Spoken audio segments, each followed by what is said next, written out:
To be honest, I don't even need to tell you what this video is about because I'm sure you've seen the news. Over the past few days and even weeks, the rumors surrounding Lionel Messi's departure from PSG has taken over the internet. Whether it was him re-signing with PSG, joining Barcelona, or signing a staggering salary to join Cristiano Ronaldo in Saudi Arabia, the progress of Messi joining his next club was constantly shifting.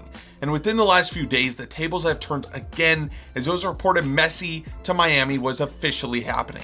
Following that, Fabrizio Romano tweeted out his "Here we go" on Messi to Miami, and finally Messi announced his decision that he would be coming stateside. Tomé la decisión de que voy a ir a Miami. Todavía no tengo cerrado 100%, nos falta algunas cosas, pero bueno, decidimos continuar el camino ahí.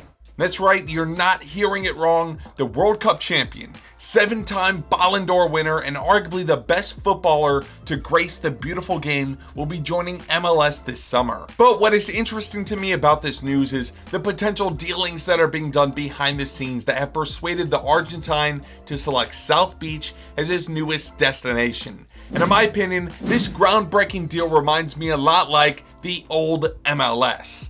Now, before we dive into what is being reported in Messi's contract with Inter Miami, let's understand where MLS currently is and where it used to be, because we've seen a drastic change of landscape since this league was first established. Over the past 2 decades, MLS was coined the Retirement League, one where big players would go to get that final paycheck.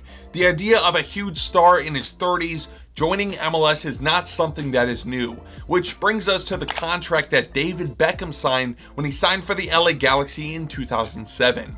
When Beckham joined MLS, it was more than just a big star signing for a new club. It was earth-shattering, and with that, MLS did everything they could do to seal the deal and allow a player of his level to come to this league and earn the money he deserved.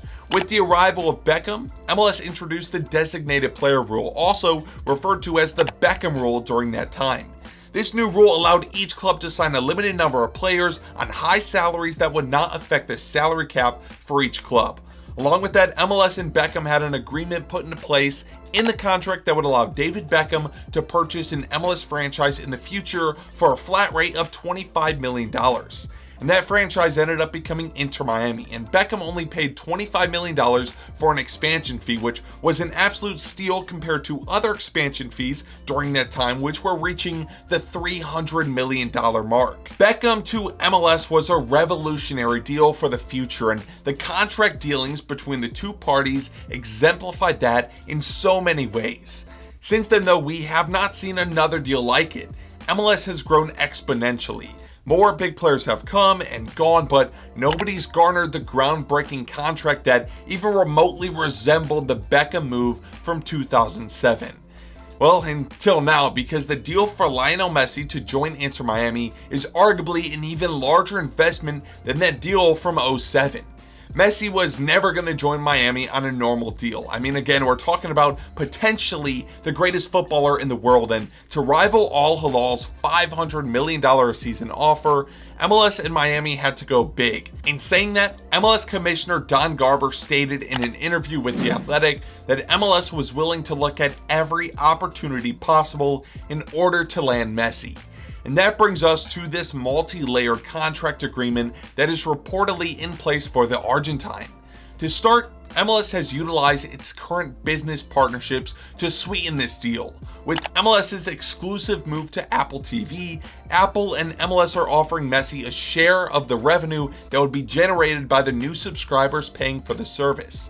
I think it's also important to note here that in the past few days, Apple TV has also announced their collaboration with Messi to produce a multi-part documentary covering his past World Cup appearances. On top of all that, MLS's league-wide sponsor, as well as Messi's sportswear sponsor Adidas, is also offering a shared agreement for any increasing profits that are caused by this move. These two pieces on their own are huge for Messi and have a much wider commercial aspect to him than a typical deal that would take him to any other league. But wait, I mean, there's more, and it's probably the biggest draw for Messi to come stateside, and that is the potential option for Messi to purchase a percentage of an MLS club after his time in MLS comes to an end. This is like the Beckham deal part 2. Having the option to basically own an MLS club, even partially, would be massive for Messi's future. And unlike clubs over in Europe and beyond, due to MLS's closed franchise league, these MLS clubs really hold their value over time. Currently, those are the different pieces that are being reported in this deal, but I would not be surprised if more are included and just not out in that public eye just yet. As for big MLS signings go, this is at the very top. Messi is a global icon, whether you like him or not. When he joined PSG in 2021, their club skyrocketed in popularity. It's been reported that in the year after his arrival in Paris, PSG generated over 700 million euros in revenue, and 60% of the PSG shirts sold at the time had Messi on the back. We can expect similar-ish results with this move to Miami.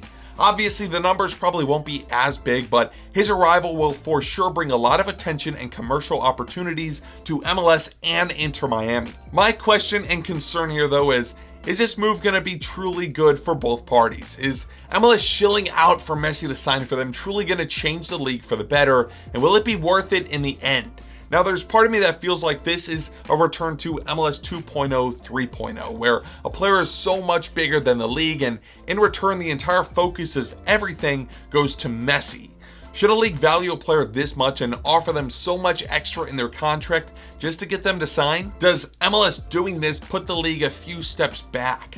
I think it's an important aspect to look at because we've seen MLS grow on its own as of recent by following the path of signing younger talents and selling them to massive clubs. It's been a very organic rise, in my opinion, over the past few years.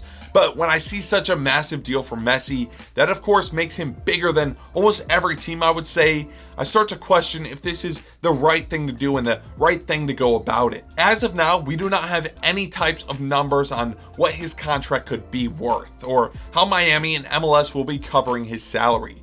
Currently, the highest paid player in the league is Shaqiri, who is earning a reported $8 million per season, and I'm expecting Messi to absolutely smash that number. A couple months ago, it was reported that every MLS club could be paying some portion of the salary to bring him into MLS, but that has not been confirmed, and we have no way of knowing if there is any value to that. Now, of course, Messi deserves it. He's one of the best, and I'm with everyone else in the fact that he's the biggest thing to happen to Major League Soccer, and he's bigger than every single club this league has. To be honest, I'm just stuck in what I'm thinking. I have to see what he brings to the pitch. Does he truly try, or is this him seeing a way to build his brand? For this move to be successful, I think we need to see Messi play week in and week out, and we can't see him taking games off like we've witnessed with Zlatan. We need him to make an impact that we've never seen before, and I'm confident that if he's coming into this deal with the right mindset, it will be no problem for him to do just that. In Messi's interview when he announced his future, he went into depth about how he wanted to return to Barcelona, but due to the financial implications at the club, it was never really a possibility. He also stated that if he cared about the money, then he would have chosen Saudi Arabia. From the interview, it appears Messi was ready for a new challenge, one where he could relax maybe a little bit more from the demands of the top European leagues. The unfortunate part for Messi, though, is that he's coming into a Miami side that is struggling. After firing Phil Neville recently and not bringing in pieces while they awaited Messi's arrival, Miami has sunk to the bottom of the Eastern Conference. It's going to be an uphill battle, but when Messi is available for Miami around the end of July and early August, I'm sure they'll be starting to put points on the board again. Could we see other former Barcelona players join the Argentine in Miami? Suarez, Busquets, Jordi Alba, they're all names that we've seen tossed around, but nothing concrete has come from any of those rumors. But whether anyone else comes in or not, we will for sure be seeing Lionel Messi in the pink and black of Miami in due time. In the comments below, let me know what you think about this groundbreaking deal for Messi. Is it setting the league back, or is it a springboard for the future? Only time will tell, but for one thing I'm sure about, personally, I can't wait till I see Messi on the pitch in MLS. Thank you for watching, and I will catch you next time.